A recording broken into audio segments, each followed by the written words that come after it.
សូមស្វាគមន៍វិលត្រឡប់មកជួបគ្នាសាជាថ្មីទៀតហើយណាថ្ងៃនេះផងដែរ admin សូមពំនាំនៅសាររឿងថ្មីមួយចង់រីខមមិនចែកជូនអ្នកទាំងអស់គ្នាទស្សនា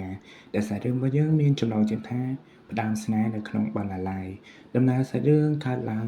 នៅក្នុងបណ្ណាល័យមួយដែលផ្ដើមចេញពីតួអង្គពីរនាក់ដែលតួអង្គទី1មានឈ្មោះថាភក្តីរីឯតួអង្គទី2មានឈ្មោះថារ៉ាត់ភក្តីគឺជាសិស្សបកែប្រចាំសាលារីឯរ៉ាត់គឺជាតារាបាល់បោះប្រចាំសាលារបស់យើងដូចគ្នាដែររួចឯតួអង្គទី3មានឈ្មោះថាវិបុល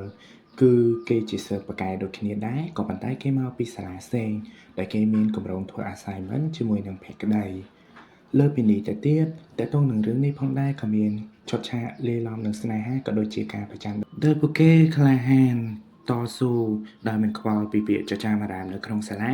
ក៏ដូចជាវណ្ណៈគ្រួសាររបស់ពួកគេផងដែរសម្រាប់សាច់រឿងមួយនេះ admin ក៏បានសម្រាប់ភាគមួយចប់សពគ្រប់អស់ហើយ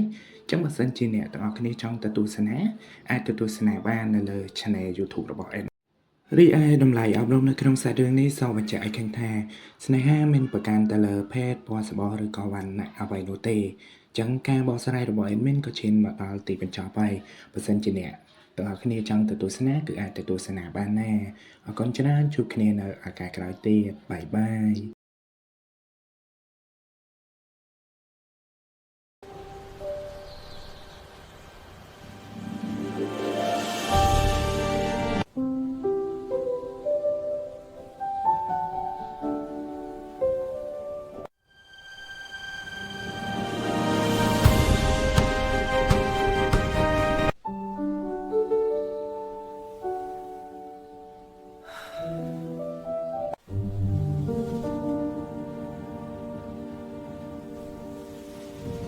Take a look at these findings. They could be crucial for our project. Yes, I see the connection. Let's discuss the implications further.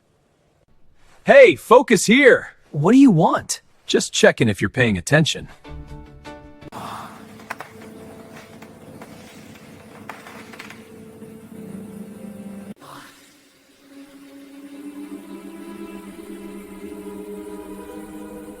Mom is so disappointed in you, Fetty. I sent you to study, not to do something like this.